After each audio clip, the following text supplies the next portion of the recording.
आज हम आपको नया टॉपिक हम आपको स्टार्ट कर रहे हैं, जिसकी हेडिंग है अवतल दर्पण द्वारा प्रतिबिंब बनने के नियम। इंग्लिश में इसे क्या कहेंगे? इंग्लिश में rule for formation of image by concave mirror. हम अवतल का अभी देख रहे हैं, उसके बाद अवतल पर जितने प्रतिबिंब बनेंगे हम वो देख लेंगे। उसके बाद उत्तल हम पढ़ाएंगे। पहले हम आपको नियम बता रहे हैं, प्रतिबिंब बनने के नियम क्या क्या हैं।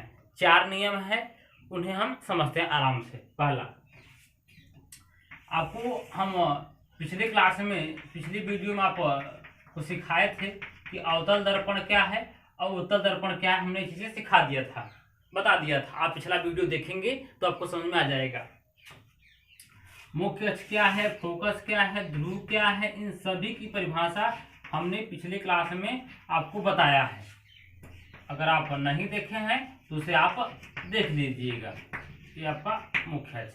अच्छा, पहला नियम क्या कहता है? ये आपका अवतल दर्पण है, ये ध्रुव है, ये फोकस है, ये वक्रता केंद्र है, ये आपका मुख्य अक्ष है, ये आपका अवतल दर्पण है। हम सारी बातें आपको समझा दिए थे, इसकी परिभाषा भी हम लिखवा दिए थे। अच्छा, पहला नियम क्या कहता है? पहला नियम ये कहता है कि भाई मुख्य अक्ष के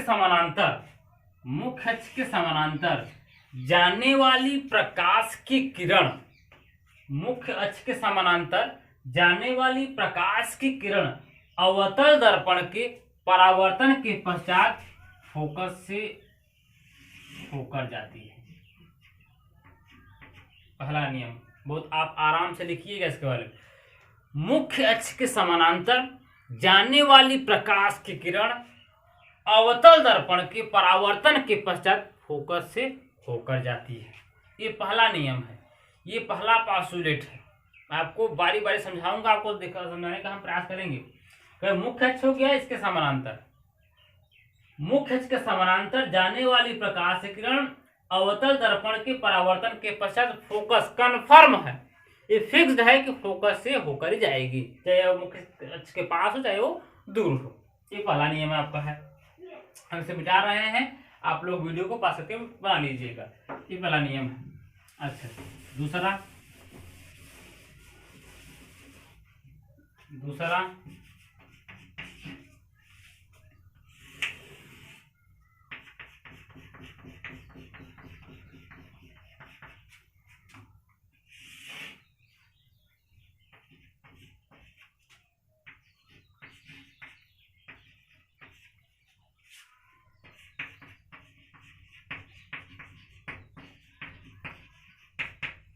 अच्छा, दूसरा क्या है कि फोकस से होकर जाने वाली प्रकाश किरण अवतल दर्पण की परावर्तन के पश्चात मुख्य अक्ष के समानांतर चली जाती है।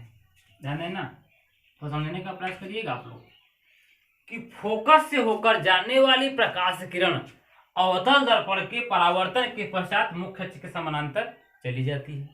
ये दूसरा नियम है, समझिएगा। फोकस से होकर जाने वाली प्रकाश किरण अवतल दर्पण के, ये आपका अवतल दर्पण है, अवतल दर्पण के परावर्तन के पश्चात फोकस हो जाने वाली प्रकाश किरण अवतल दर्पण के परावर्तन के पश्चात मुख्य अक्ष के समानांतर चली जाती है। ये दूसरा नियम हो गया। तीसरा नियम,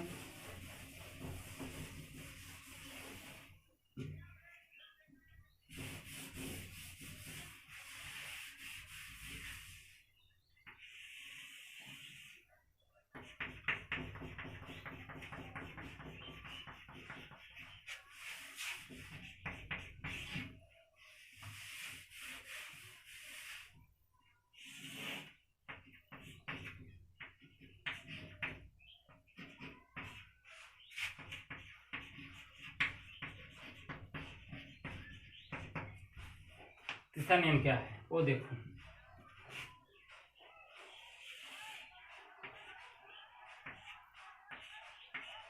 वक्रता केंद्र से होकर जाने वाली प्रकाश किरण अवतल दर्पण के परावर्तन के पश्चात उसी मार्ग पर वापस लौट जाती है। तो समझिएगा, वक्रता केंद्र से होकर जाने वाली प्रकाश किरण अवतल दर्पण के परावर्तन के पश्चात उसी मार्ग पर वापस लौट जाती है। ये क्यों होता है, इसके बारे में समझो। ये क्यों होता है, आपको हम बताए थे कि भाई ये कोई सर्कल है, ये कोई वृत्त है, गोला है, इसका केंद्र ये है। अगर हम केंद्र से इसके सरफेस पर रेखा डालेंगे तो कितना एंगल बनाएगा, 90 बनाएगा। यहाँ करेंगे कितना बनाएगा, 90। यहाँ करेंगे कितना, 90। यहाँ करेंगे कितना, 90। आप जानते हैं कि केंद्र से अगर इस सरफेस अगर हम लाइन खींचेंगे तो ये जो एंगल बनाएगा वो कितना बनाएगा, वो 90 ही बनाएगा। अब यहाँ पर भी जो एंगल बनाता है वो कितना बनाता है, 90। आपको परावर्तन के नियम पढ़ाए थे, ये अभिलंब जो होता है वो दर्पण के बिल्कुल लंबवत होता है, ये आपको बताए थे। आपतन कोण I बराबर कोण R, परावर्तन के नियम के साथ कोण I बराबर कोण R। यदि प्रकाश की किरण को हम लंबवत ले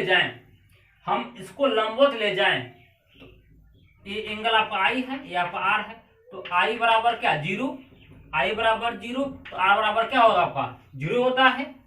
उसी मार्ग पर रिट्रेस हो जाएगा, भाई इसी पर जाएगा, इसी पर लौट आएगा। मैं आपको समझाया था, वहां पर नोट पॉइंट लिखवाया भी था।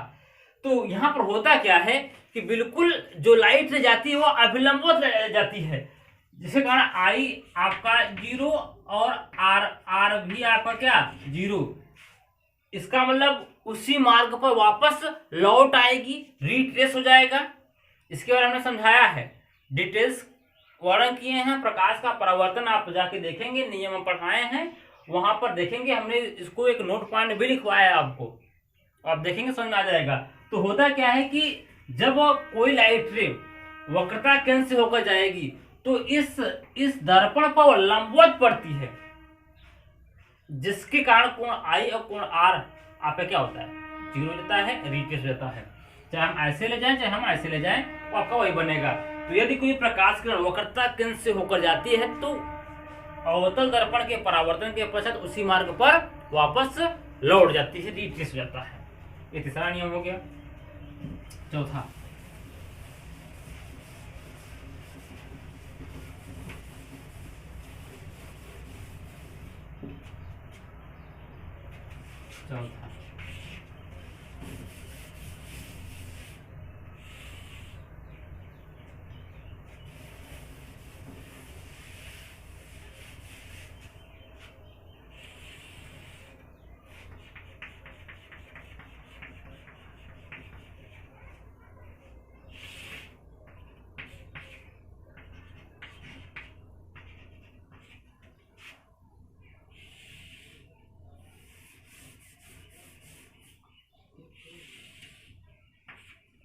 यदि कोई प्रकाश किरण मुख्य अक्ष के साथ ध्रुव पर जितना कोण बनाते हुए जाती है, परावर्तन के पश्चात उतना ही कोण बनाकर वह चली जाती है। कोण यहाँ पर A बराबर कोण यहाँ पर आपका B हो जाएगा। यदि कोई प्रकाश किरण जितना मुख्य अक्ष के साथ ध्रुव पर जितना कोण बनाते हुए जाती है, परावर्तन के पश्चात उतना ही कोण बनाकर वह चली जाती है। ये आपका चौथा नियम है। अगर हम इसे A माने, इसे B माने, तो कोण A बराबर कोण आपका B हो सकता है और हो भी जाएगा आपका। ये 4 नियम हैं। ये 4 नियम आप लोग को पढ़ लीजिएगा, समझ लीजिएगा। अब हम इसके बाद जो अगली टॉपिक होगी, हम आपको बनाएंगे कि अवतल दर्पण पर प्रतिबिंब कहाँ कहाँ बनता है, इसके बारे में आपको समझाएंगे। ठीक, तो इसे आप देख लीजिएगा। अगला वीडियो आपको बना रहे हैं, आपको आगे हम पढ़ाएंगे। आप सभी लोग सब्सक्राइब करिए, लाइक करिए और शेयर करिए। धन्यवाद।